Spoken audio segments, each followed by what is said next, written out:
आश्वी हिंदी नैतिक कहानियों में आपका स्वागत है।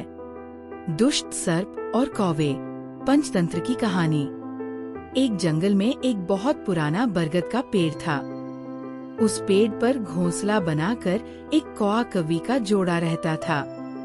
उसी पेड़ के खोखले तने में कहीं से आकर एक दुष्ट सर्प रहने लगा।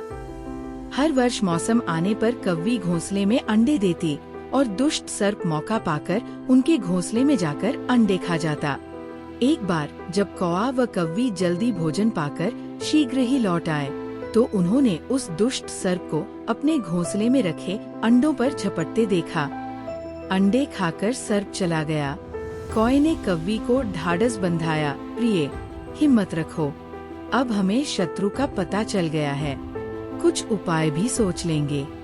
कौए ने काफी सोचा विचारा और पहले वाले घोंसले को छोड़ उससे काफी ऊपर वाले टहनी पर घोंसला बनाया और कौवी से कहा, यहाँ हमारे अंडे सुरक्षित रहेंगे। हमारा घोंसला पेड़ की चोटी के किनारे निकट है और ऊपर आसमान में चील मंडराती रहती है। चील सांप की बैरी है। दुष्ट सर्प यहाँ तक आने का साहस नहीं कर पाएगा। कौवे की बात मानकर कौवी ने नए घोंसले में अंडे दिए, जिसमें अंडे सुरक्षित रहे और उनमें से बच्चे भी निकल आए। उधर सर्प उनका घोंसला खाली देखकर ये समझा कि उसके डर से कौआ कौवी शायद वहाँ से चले गए हैं, पर दुष्ट सर्प टो लेता रहता था। उसने देखा कि कौआ कौवी उसी पेड़ से उड़ते हैं और लौटते भी वही हैं। उसे ये समझते देर नहीं लगी कि उन्होंने नया घोंसला उसी पेड़ पर ऊपर बना रखा है। एक दिन सर्प खो से निकला और उसने कौओं का नया घोंसला खोज लिया। घोंसले में कौआ दंपति के 3 नवजात शिशु थे। दुष्ट सर्प उन्हें एक एक करके घपाघप निगल गया और अपने खो में लौटकर डकारे लेने लगा।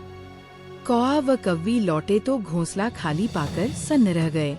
घोंसले में हुई टूट फूट व नन्हे कौओं के कोमल पंख बिखरे देखकर वो सारा माजरा समझ गए। कौवी की छाती तो दुख से फटने लगी। कौवी बिलख उठी, तो क्या हर वर्ष मेरे बच्चे सांप का भोजन बनते रहेंगे? कौआ बोला, नहीं, ये माना कि हमारे सामने विकट समस्या है, पर यहाँ से भागना ही उसका हल नहीं है। विपत्ति के समय ही मित्र काम आते हैं।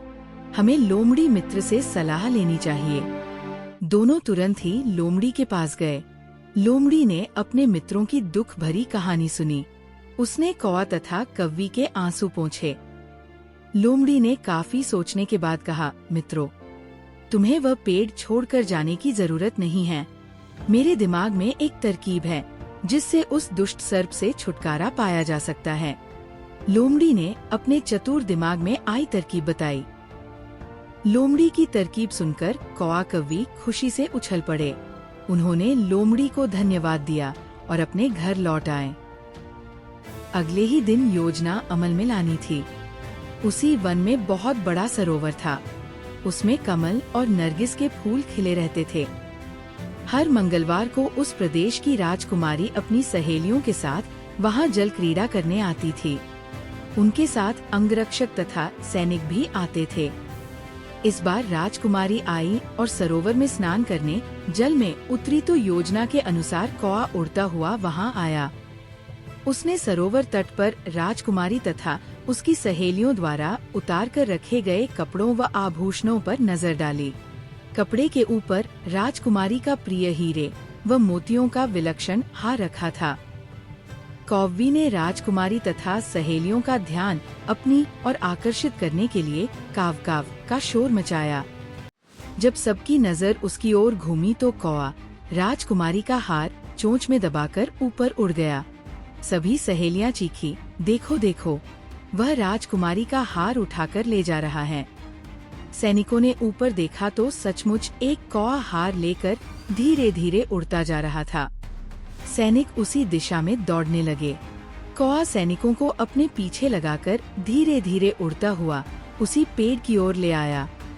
जब सैनिक कुछ ही दूर रह गए तो कौए ने राजकुमारी का हार इस प्रकार गिराया कि वह सांप वाले खो के भीतर जा गिरा। सैनिक दौड़कर खो के पास पहुँचे। उनके सरदार ने खो के भीतर झाँका।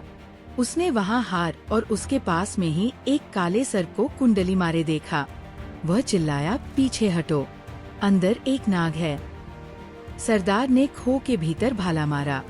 सर्प घायल हुआ और फुफकारता हुआ बाहर निकला।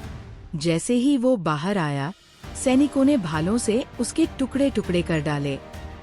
सीख, सूझबूझ का उपयोग कर हम बड़ी से बड़ी ताकत और दुश्मन को हरा सकते हैं। बुद्धि का प्रयोग करके हर संकट का हल निकाला जा सकता है।